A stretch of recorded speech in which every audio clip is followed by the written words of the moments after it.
Heavy Weapons Guy, aka Misha, Job Mowdown. With 300 base health and the slowest movement speed in the game, he is a definition of the tank class. His basic gameplay consists of using his minigun to, mow down his enemies. With his high health and low mobility, he is best suited to drawn out defenses in enclosed spaces, with his ideal range being close to medium range. He has 3 stock weapons, 2 of which are almost completely worthless, but we won't be talking about those. Today we'll be focusing on his primaries. The Heavy is my main in TF2. I have over 2,500 hours in this game, and around 260 of those hours have been playing, practicing, and honing my skills with this class. I know there are people out there that have way more time in both categories in comparison to me, but I still have some merit in what I'm talking about here. The Heavy has 5 primary weapons: the Brass Beast, Natasha, Tomislav, Huo-Long Heater, and Stock. Each of which provides slightly different playstyles while staying fundamentally the same. While each inferior should be relatively even in terms of both strengths and weaknesses, the truth is that statement couldn't be further from the truth. This isn't just a Heavy issue. Most weapons in TF2 are fundamentally weaker than their stock counterparts. There are exceptions to the rule, however today we won't be going over those. Just in general, stock is usually the best option, and the same goes for Heavy. The Brass Beast and Natasha are nice side grades that have their situational uses and upsides, but overall can't be justified in running full time. And then finally, we come across the sad Huo-Long Heater. Theoretically, if played nearly perfectly, it could equal or even surpass stock in some circumstances, but some technical know-how and skill are required to use this weapon at maximum efficiency, and that just isn't worth it. The amount of effort needed to make this weapon at all viable would be much better spent on another way better weapon, or even just something else entirely. However, we gotta start eventually, so let's start now. The Huo-Long Heater. It sucks. It just isn't viable in any serious setting. The stats are as follows. While spun up, a ring of flames is created around the player that lights enemies on fire as well as doing constant damage to both players and buildings. It deals 25% bonus damage against burning players, a 10% damage penalty, and finally, every second the minigun is spun up, the player consumes an additional 4 ammo. Just taking these stats at face value and it's already looking bad. First off, we have 2 extremely harsh downsides. This one at first glance doesn't at all look that bad, but it has a lot of other implications other than just being a straight damage penalty. Heavy is a tank whose main purpose is to do damage at close ranges. This weapon makes you worse at your job in about 80% of the situations you commonly find yourself in as Heavy. This stat not only does this, but it directly opposes the only real upside this weapon has. Deal 25% bonus damage against burning targets. Not only is this situation very rare, as there is only one class that uses fire as a main form of damage, but there are only 3 other weapons in the game that even have the possibility of lighting enemies on fire, one of which requires you to have a pyro on your team, and one is the Huo-Long Heater itself. So you deal 25% more damage against enemies with a semi-rare debuff. That alone would be fine. I mean, it's not amazing by any stretch of the imagination, but it's decent. A nice footnote to add to a weapon to make it more viable. But this stat is misleading you, because in reality, you only gain a bonus 15% damage instead of the stated 25%. This is because the aforementioned 10% damage penalty. You deal less damage in every situation. Buildings, players, debuffs, and yes, even burning players. So not only is this the only really good stat here, it's not even as good as you think it is, but it gets worse. Dear God, it gets worse. Let's talk about the other listed downside this weapon has, the increased ammo consumption. It drains ammo 4 times faster than any other minigun. You can just spin up this weapon, because the ammo drain is also active when you pre-rev for some reason, for a combined length of around 14 seconds, compared to the 20 seconds of the other miniguns. If it isn't apparent to you how much of a detriment this is, let me break it down for you. Heavy is a class that thrives on holding down a certain area. In all essence, you should treat him as if you were a mobile sentry gun, whereas damage and effective range is limited but can pack a huge punch in that short range. So naturally, the heavy works best when he doesn't have to move much. Not only is he the slowest class in the game, but like I said, his effective range is short, so he can't do much in terms of retreating or pursuing. The Huo-Long Heater forces the heavy to move more often, finding ammo around the map to refill your constant ammo consumption and to make use of the flame ring. This forces heavy to rev down more, making him more vulnerable to ambushes, which is his biggest weaknesses. The heavy is dead in most situations if an enemy catches you while you're not spun up. So not only does this weapon make you more vulnerable to his biggest counter, but it also takes away one of his only things that he can do to somewhat mitigate it.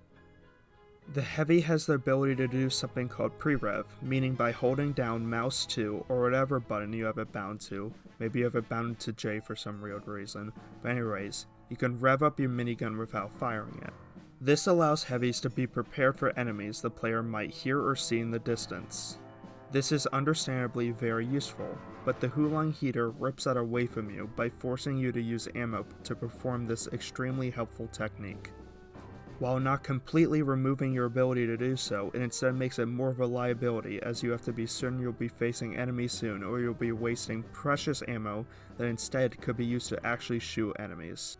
So, for an extra 15% damage penalty against situational targets, you not only lose the ability to effectively pre-rev, but you also have to leave your team in defensive formations more often to even be able to use it. What? You say I missed a stat? Oh yeah, I almost forgot. It's so useless I nearly forgot it existed. I'm bringing up this stat last because even though it's the first listed stat here, so your eyes and brain naturally put more focus on it over the others, and even though it's also a unique stat shared by no other weapon in the game, it's not at all useful or justifies the harsh downsides.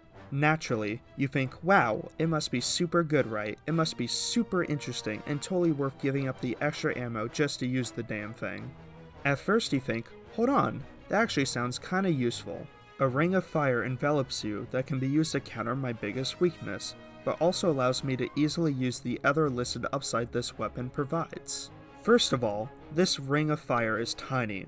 Really, really tiny. Like the ring extends around maybe 2 to 3 body lengths away from you at most. Most engagements as heavy usually occur at medium range, meaning naturally an enemy isn't just going to be within touching distance.